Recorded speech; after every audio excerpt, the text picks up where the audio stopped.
Breve Catecismo de Dom Bosco. O que significa religião? É uma virtude, ou seja, uma série de boas ações pela qual o homem presta a Deus a honra e o culto que somente a Ele são devidos. Como se deve praticar a religião? Acreditando em todas as verdades reveladas por Deus e observando sua santa lei, cumprindo fielmente os mandamentos de Deus e da Igreja, fundada e obedecida por Cristo. A quem foi revelada a verdadeira religião? Foi primeiramente revelada a Adão, que foi o primeiro homem do mundo, depois, pelo mesmo Deus, e às vezes com auxílio dos anjos, foi revelada aos santos patriarcas que a praticaram, aos profetas que com seus milagres mostraram que eram por Deus inspirados.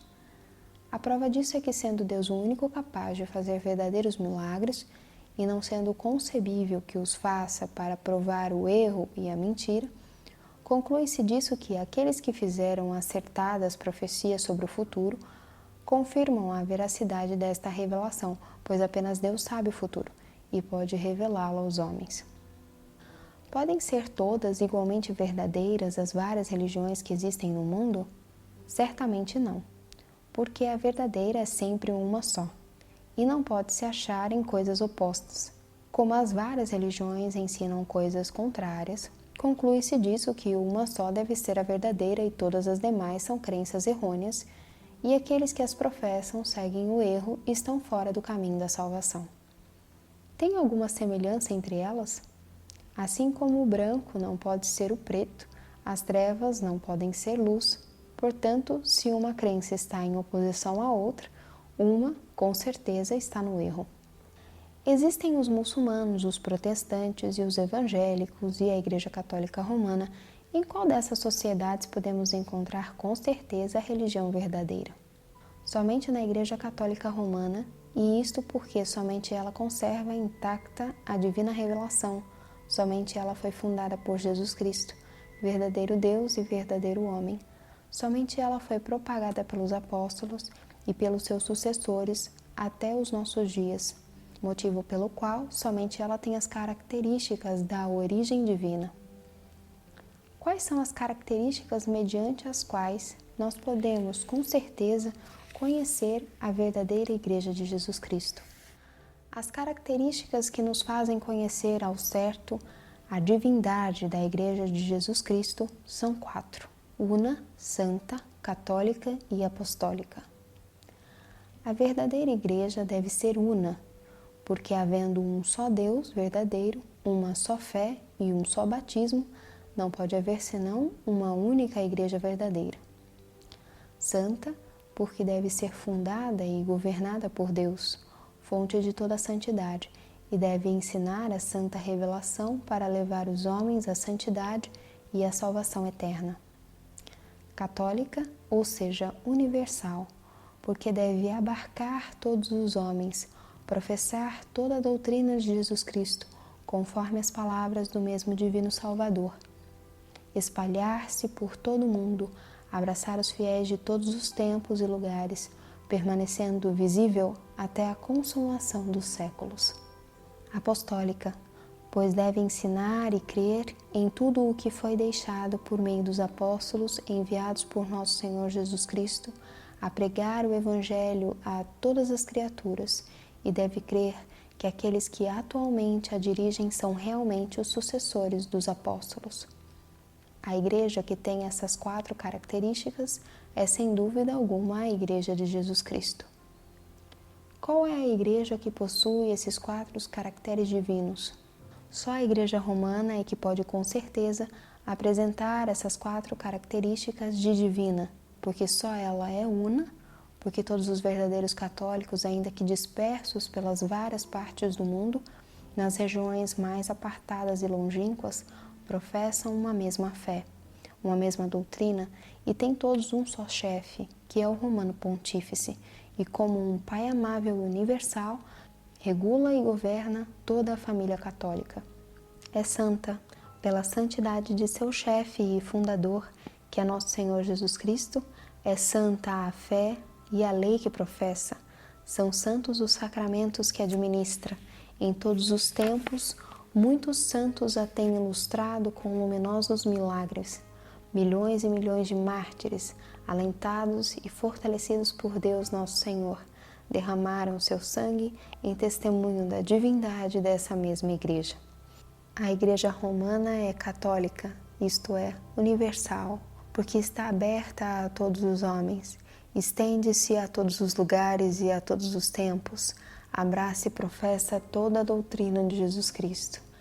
Ele ordenou que seu Evangelho fosse pregado por todo o mundo, e vemos que a Igreja Romana em toda a terra tem filhos, que estreitamente unidos ao Papa, professam a doutrina de Jesus Cristo, que foi e continua sendo pregado nas regiões mais remotas da terra.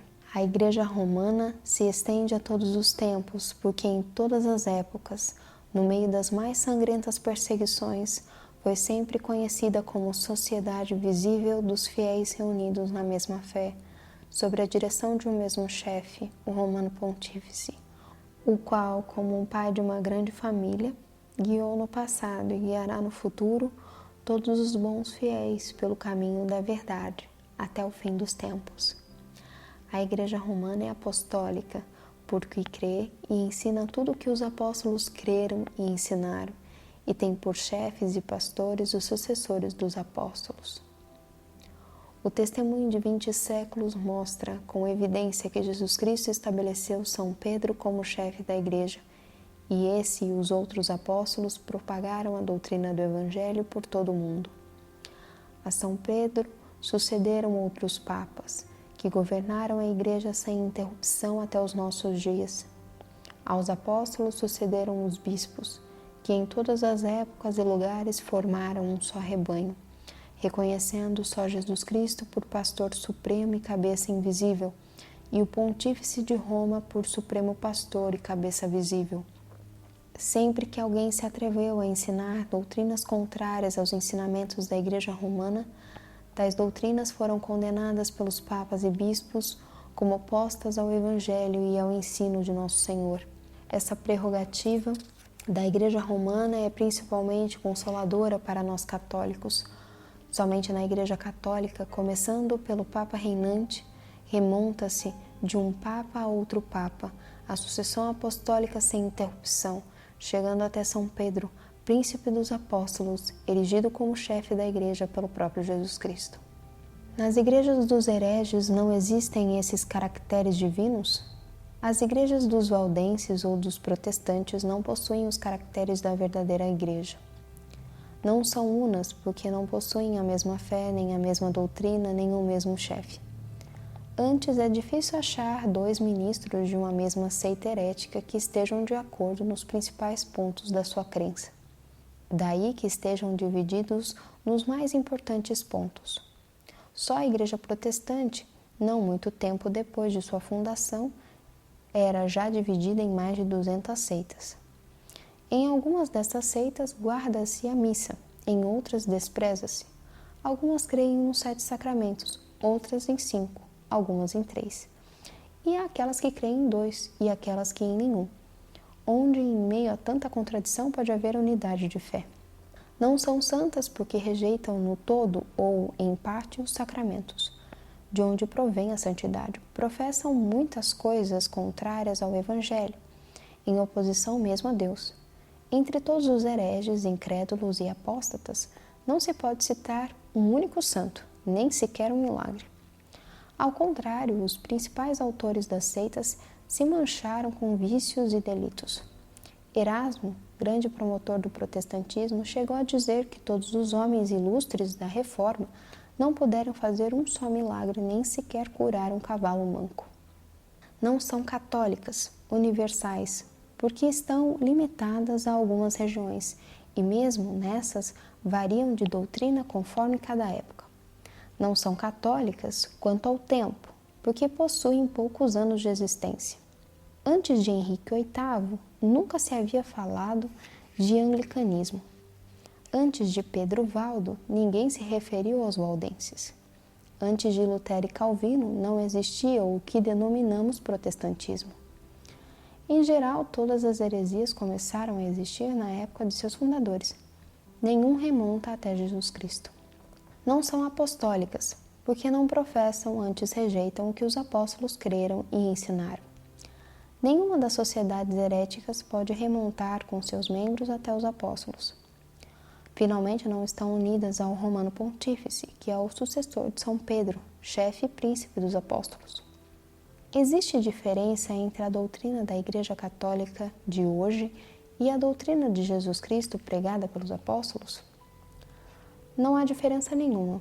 Os que podem ler, estudar e confrontar entre si essas doutrinas não poderão deixar de se convencer de que as verdades pregadas por Jesus Cristo e pelos apóstolos são as mesmas que em todos os tempos foram e ainda são pregadas na Igreja Católica Apostólica Romana. Que consequência se tira do que foi exposto? Para nós, católicos, consequências extremamente consoladoras podem ser tiradas. A Igreja Católica sempre condenou tudo o que é contra o Evangelho. Entre os cristãos, sempre se professou a mesma doutrina, sem que nenhum papa deixasse reviver uma heresia condenada por seus antecessores, nem colocasse em dúvida uma verdade proclamada antes dele. Ora, a condenação constante dos erros e a proclamação das mesmas verdades, feitas desde o atual pontífice reinante até Jesus Cristo, coloca-nos, por assim dizer, nas mãos o Santo Evangelho puro e íntegro, tal como o próprio Jesus Cristo ensinou e os apóstolos o pregaram por toda a terra. Fora da Igreja Católica Apostólica Romana, existe salvação? Não. Fora desta igreja ninguém pode se salvar. Da mesma maneira que aqueles que não estiveram na Arca de Noé, de São Jerônimo, morreram no dilúvio. Assim, perece inevitavelmente e não pode alcançar a salvação para sua alma quem se obstina em viver e morrer separado da Igreja Católica Apostólica Romana, única depositária e conservadora da verdadeira religião. Qual é o maior erro dos judeus? Consiste em, esperando ainda pela vinda do Messias, não crerem em Jesus Cristo e no seu Santo Evangelho. O que os judeus devem fazer para se salvar? Devem reconhecer Jesus Cristo como Messias, receber o santo batismo e observar os mandamentos de Deus e da Igreja. Quem foi o fundador dos muçulmanos? Foi Maomé, que espalhou seus erros pelos princípios do século VII da era cristã. É verdade que os valdenses guardaram a verdadeira doutrina dos apóstolos? Antes de Pedro Valdo, jamais se ouviu falar de tal doutrina. Depois dele, os seus seguidores a modificaram. No século XVI, degenerou em calvinismo e hoje são verdadeiros protestantes. Quem são os chefes dos protestantes? Os chefes dos protestantes são Lutero e Calvino, que viveram nos meados do século XVI. Lutero, frade augustiniano, apóstata, que saiu do convento e perpetrou gravíssimas desordens, entre as quais a de se casar com uma monja ligada pelos sagrados votos, estando ele também ligado pelos mesmos votos solenes e perpétuos. Calvino, clérigo simoníaco, foi condenado a uma grande pena por conta de um delito ignominioso. Esses homens, Manoé, Pedro Valdo, Lutero e Calvino, deram alguma prova de serem mandados por Deus? Pelo contrário, não fizeram nenhum milagre, nem neles se verificou profecia alguma. Propagaram seus erros e superstições por meio da violência e da libertinagem. A doutrina protestante fornece a abertura a todos os vícios e abre caminho a todas as desordens. Portanto, podemos concluir que são enviados não por Deus, mas por Satanás, para pregar e difundir a impiedade e a confusão entre os homens. Esses não pertencem à Igreja de Jesus Cristo? Como não têm por chefe Jesus Cristo, não podem pertencer à sua igreja. Como ensina São Jerônimo, pertencem à sinagoga do Anticristo, isto é, a uma igreja oposta à de Jesus Cristo. Quem é o chefe da Igreja Católica? O fundador, a cabeça invisível de toda a igreja, é Jesus Cristo, que depois de ter designado São Pedro para governar, assegurou: Eu estarei convosco todos os dias até o fim do mundo. Quem é o chefe visível da Igreja Católica? O chefe visível da Igreja Católica é o Romano Pontífice, chamado geralmente de o Vigário de Cristo ou Papa. Quem constituiu o Romano Pontífice como chefe da Igreja? Jesus Cristo constituiu São Pedro como chefe e fundamento da Igreja por estas palavras: E eu digo-te que tu és Pedro, e sobre esta pedra edificarei a minha Igreja, e as portas do inferno não prevalecerão contra ela. Qual é o papel de São Pedro na Igreja? São Pedro na Igreja faz o mesmo que fazem os alicerces num edifício. A parte de um edifício que não se apoia sobre esses alicerces não poderá se sustentar e ruirá com certeza. Da mesma maneira, toda crença, toda autoridade, toda igreja que não reconheça a autoridade de Pedro, nem lhe profere obediência, já não pertence à Igreja de Jesus Cristo, porque não se apoia no verdadeiro fundamento, o qual, de São Paulo, é aquela grande coluna sobre a qual se apoia toda a verdade.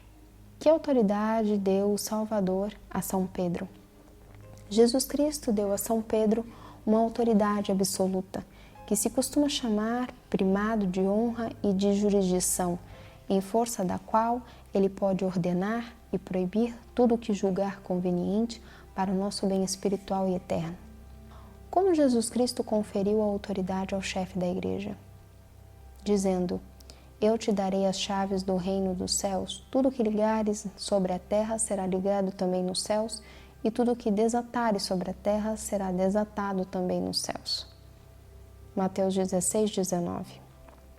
Que significam as palavras primado de honra e de jurisdição do Romano Pontífice? Significam que o Romano Pontífice tem na Igreja um poder absoluto sobre todos os cristãos, leigos religiosos, sacerdotes e bispos, e que todos devem se submeter às suas ordens, para poder pertencer à Igreja de Jesus Cristo, que, no dizer de São Jerônimo, é a única arca da salvação.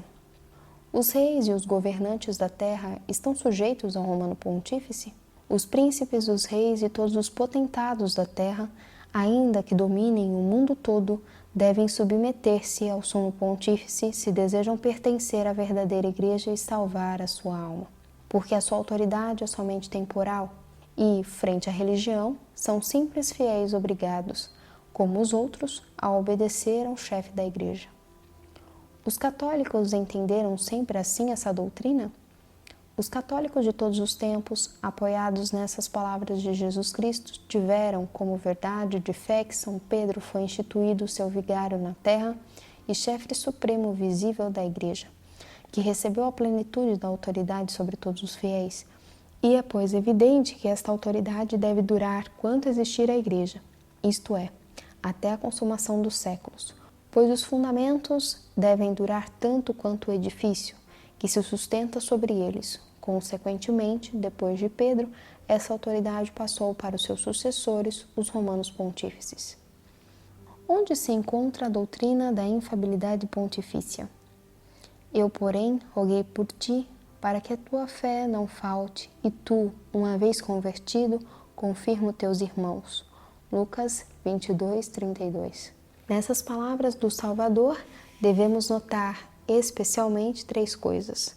O Senhor rogou de maneira especial por São Pedro, para que a sua fé não desfalecesse, e assim como ninguém ousará pôr em dúvida que a oração do Salvador obtém sempre o seu efeito, podemos crer que nunca faltará a assistência divina.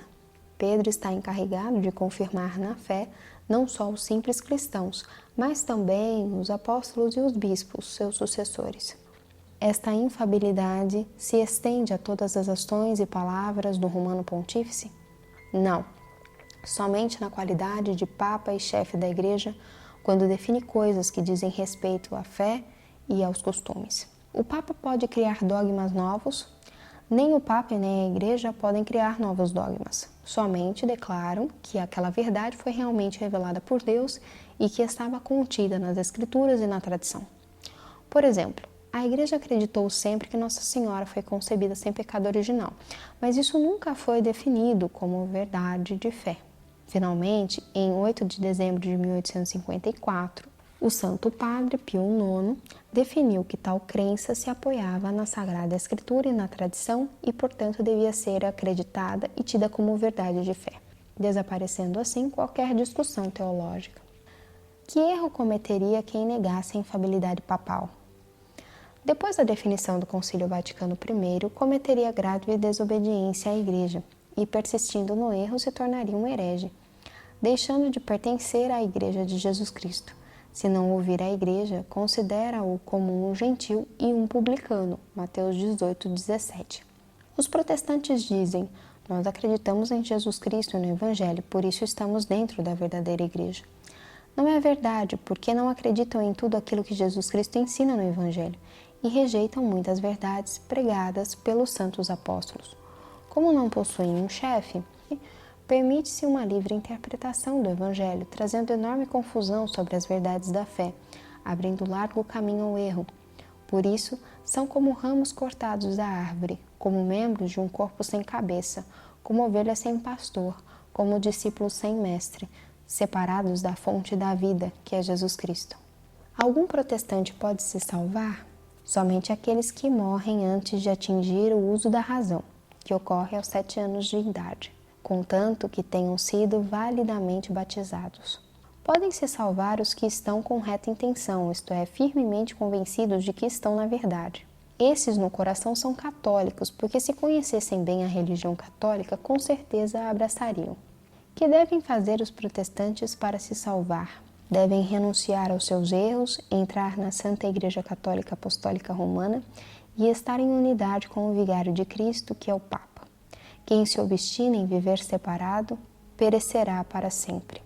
O que pensam os protestantes acerca da nossa religião católica?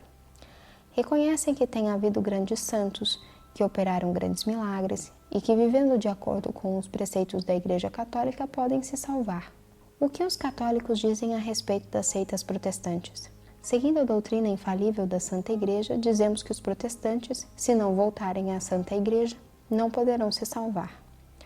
Os protestantes, ao dizerem que na Igreja Católica pode haver salvação, nos fazem concluir que reconhecem de certo modo que os católicos, estando no reto caminho da salvação, estão igualmente com a verdade. E se ponderarmos que a Igreja Católica se proclama infalível e única depositária da verdadeira religião de Jesus Cristo, segue-se também que os protestantes, reconhecendo implicitamente a verdade da doutrina católica, reconhecem a falsidade da sua própria crença. Pelo menos qualquer homem prudente deve concluir que é mais segura a doutrina católica que a protestante. Não haverá nenhum exemplo a esse respeito? Existem muitos. Henrique IV, rei da França, ao subir ao trono, era chefe da seita calvinista, mas Deus o iluminou, fazendo-lhe conhecer a verdadeira religião. Primeiro procurou se instruir bem nos dogmas do catolicismo, em seguida fez vir à sua presença os ministros protestantes e lhes perguntou se julgavam que ele pudesse se salvar na Igreja Romana.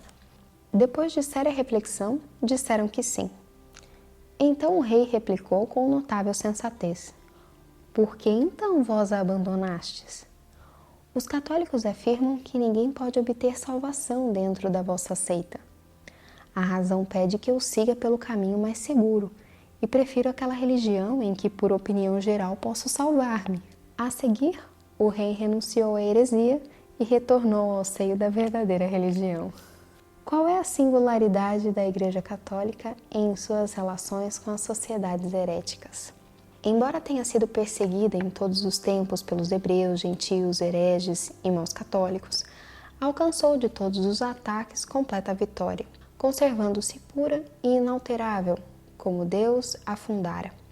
Os inimigos da nossa fé se esforçaram por apresentar alguns fatos, deturpando-os, como seria a guerra contra os albigenses e a matança no dia de São Bartolomeu. Com estes fatos, querem provar que a Igreja Católica chegou por vezes a mover perseguições. Mas esses adversários propagam a mentira porque esses fatos nunca a Igreja os ordenou ou os aprovou. Não se conhece ninguém que, em perfeito juízo, na hora da morte abandonasse a Igreja Católica para abraçar qualquer outra crença. Pelo contrário, a história está repleta de homens que, na hora da morte, renunciaram à heresia para morrer no seio da Santa Igreja Romana, assim assegurando a salvação. Nunca alguém abandonou o catolicismo, a não ser para buscar o próprio prazer. Sabemos pela história que todos os que a abandonaram o quiseram para levar uma vida mais livre e desordenada. prova evidente de que não eram levados a isso pelo conhecimento da verdade, e sim pelo desejo de abraçar uma crença mais favorável às paixões humanas. O que os católicos devem fazer? Nós católicos devemos agradecer a Deus por nos haver criado na única religião que nos conduz à eterna salvação. Suplicar de todo o coração a Nosso Senhor que nos mantenha na sua graça e fiéis no seu santo serviço, intercedendo por todos que vivem separados da verdadeira Igreja, para que sejam iluminados e voltem todos ao redil do bom pastor. Quais cuidados deve ter o católico atualmente? Creio que não será enganado em matéria de religião se puser em prática os seguintes avisos: fugir da companhia dos que falam de coisas obscenas ou procuram escarnecer do Papa, dos bispos e dos outros ministros da nossa santa religião. Caso seja necessário, em virtude do estudo, do emprego ou de parentesco, contato com pessoas desse tipo, não entrar jamais em disputas de assuntos ligados à religião. E se esses forem inoportunos, responda: quando estou doente, procuro um médico. Se preciso de remédios, o farmacêutico. Em matéria de religião, busco o auxílio de um padre. Tenha muito discernimento com as leituras e os meios de comunicação. Se porventura alguém oferecer livros ou jornais que atacam a Igreja e os valores morais, rejeite como se fosse veneno. O que devemos fazer quando somos ridicularizados pela nossa fé? Responda que com as coisas de Deus não se brinca e que devem ter respeito. Lembre-se da sentença que Nosso Senhor proferiu contra os que por respeitos humanos se calaram. Porque quem se envergonhar de mim e das minhas palavras, também o Filho do Homem se envergonhará deles, quando vier na sua majestade, e na de seu Pai e dos santos anjos. Lucas 9, 26. Dizem que estamos em tempos de liberdade e que por isso cada um pode viver como quiser. A liberdade que defendem não é a que vem de Deus, e sim a dos homens. E quando estamos em tempos de liberdade, deixem-nos livres para que possamos professar e praticar nossa fé. A Igreja de Jesus Cristo não desfalecerá com tantas perseguições? Certamente não. Quanto mais for perseguida, tanto maiores serão seus triunfos, porque a Igreja foi fundada por Jesus Cristo sobre uma pedra, contra a qual nada poderão todos os esforços do inferno. A história mostra que no passado alguns soberanos, abusando do poder, despojaram o Papa, exilaram e encarceraram bispos e cardeais. Mas a mão de Deus pesou sobre os opressores, o seu poderio se foi desvanecendo, seus exércitos foram destruídos e todos terminaram na ignomínia e depois na tumba. Enquanto isso, os romanos pontífices, serenadas as intrigas políticas, puderam voltar gloriosos a Roma, para entrar de novo na posse de seu trono e exercer sobre o mundo a plenitude do seu poder. É verdade que nossa santa religião, uma vez desprezada em certos lugares, Deus, no entanto, permite que chegue até outras partes, e quem sempre perde com isso é a humanidade, não a Igreja. De fato, vemos que todos os perseguidores da Igreja nas épocas passadas já não existem, ao passo que a Igreja permanece triunfante. O mesmo acontecerá com os que atualmente a perseguem. Dentro de pouco tempo não existirão mais, enquanto a Igreja de Nosso Senhor Jesus Cristo será sempre a mesma, porque Deus empenhou sua palavra, assegurando que a protegerá e estará sempre com ela até o fim do mundo, para assim unir a Igreja militante com a Igreja triunfante, formando de todos os bons um só reino, na pátria dos bem-aventurados no céu. Assim seja. Aquele, porém, que perseverar até o fim, será salvo. Mateus 10, 22. Quem reza certamente se salva, quem não reza certamente se condena. Santo Afonso. Quem não tem a Igreja por mãe, não pode ter Deus por pai. São Cipriano. Qualquer um que se separe da Igreja Católica, ainda que seja boa a sua vida, não possuirá jamais a vida eterna, mas antes virá a cólera de Deus sobre ele, só pelo delito de ter se separado da unidade de Jesus Cristo. Esta bondade é probidade, pois quem não se submete à Igreja é um pernicioso hipócrita. Santo Agostinho.